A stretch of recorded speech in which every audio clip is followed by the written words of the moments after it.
Welcome to the African Album Review Podcast, where we review Africa's best and latest music projects. Africa, Moody say. MJ Wemoto is my name, and welcome to the podcast. This week, I've got an album review for you. Let's talk music with MJ. Album review. First thoughts. When I heard the intro and it said she changed the fashion game, she changed the music game, she changed the culture game, she changed the ad-lib game, I really got super excited for Limpopo Champions League. Because you know what? Sho Madjozi did change all that. She's one of the most lovable creatives in Africa as an actress, musician, poet, presenter, cultural and fashion icon. The list goes on and on. Sho Madjozi broke into the musical limelight barely 2 years ago, featuring on Okemalum Kukat's and the ever-popular Dumi Phone with PSDJs. Let's check out what Limpopo Champions League sounds like and what it's all about. Album review. Let's analyze the music. Rorali, I don't know if I even said that right, but this song is a mix of grime, traditional Xitsonga music, and it is a fast-paced number where Sho Madjozi teams up with legendary musician Makadzi. This kind of song gets you pumped up for what's to come, and, you know, as a start, I think it's the right call. It did get me thinking how much the arrangement on Limpopo Champions League matters, especially as a debut for Sho Madjozi. She gave us an unfiltered version of herself first, which I like, and is culturally relevant as well. So I think that's a good move and a good introduction into who Sho Madjozi is as an artist and what to kind of expect. As I progressed with listening to Limpopo Champions League, I started to get the sounds that I expected from a Sho Madjozi album. I think you call her a Xitsonga gom rapper, if that term means something. But for the large part of Limpopo Champions League, she raps in Tsonga over danceable gom beats, really. So, rapper still. The Limpopo Champions League song itself borrows its lead melody from MHD's Afro-Trap Part 7 song, La Puissance. It's a gom rendition of that Afro-Trap vibe that MHD popularized over the last 3 years. The chorus is the catchier. You'll find yourself listening along to Limpopo Champions League over and over and over again. Wapenga Na is said to be a standout track on this offering. Firstly, because it has Kwesta and Makwa on the lineup, but also because of how much of a vibe it is. It's radically different from anything we've heard from Sho Madjozi, but when you hear Kwesta's flow, you find yourself listening intently for punchlines, but instead get kind of taken away by the delivery. In my opinion, Kwesta usually picks beats that go with a certain tempo, in line with his really deep voice. But on this one, it's like Kwesta on a whole new level, but obviously it's featuring on Sho Madjozi's track, right? On Don't Tell Me What to Do, Sho Madjozi absolutely goes ape. Like, there's the Sho Madjozi you like, know, and love, and you hear that, right? Then on this track, she just changes the vibe completely. There's this one verse where she just went like many octaves up, and it's almost like she's shouting on the voice, on the verse, sorry.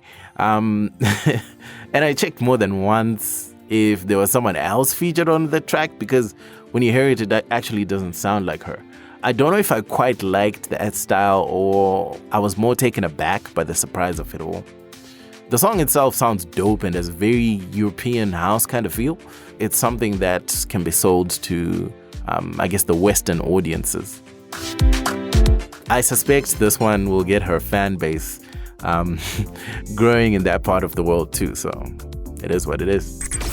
Album review. The technical side of things.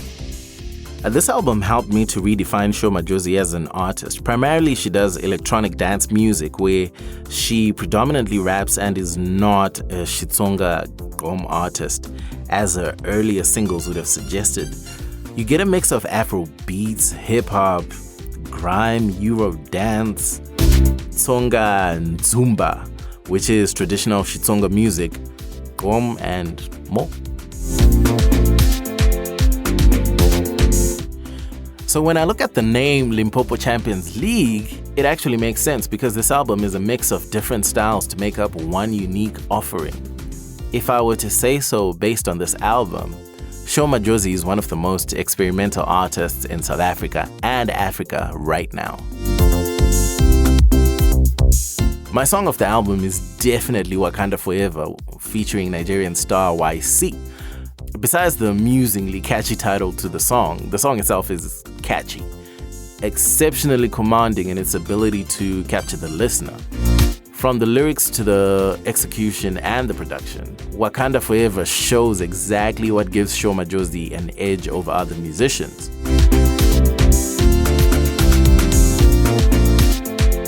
One standout aspect about what she brings to the table is multilingualism.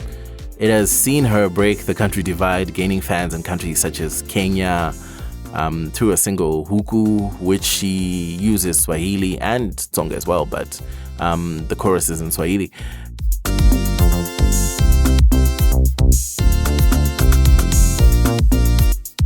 It doesn't seem like a big deal, but she is proficient in over 5 languages, all of which she uses in her music as well. I mean, Sho Madjozi is quickly becoming a world star, especially after performing in the Big Apple in August 2018 and impressing at the Global Citizen Festival.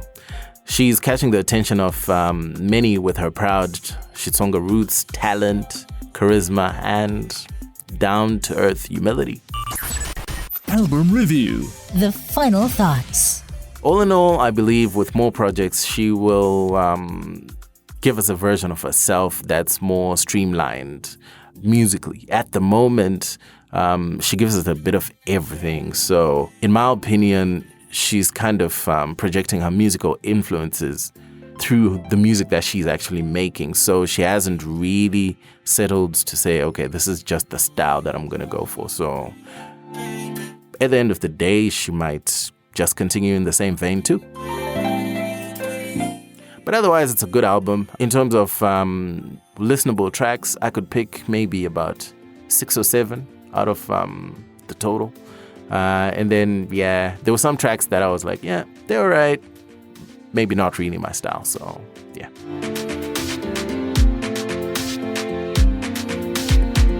You can get Limpopo Champions League on the internet. Yeah. It is on many different streaming platforms. I listen to it on Spotify. And that's it from me. My name is MJ Wemoto. Thanks for joining me on this album review on the African Music Industry Podcast. And I'll catch you again next time. Moto Music, the best place to listen to podcasts about African music online.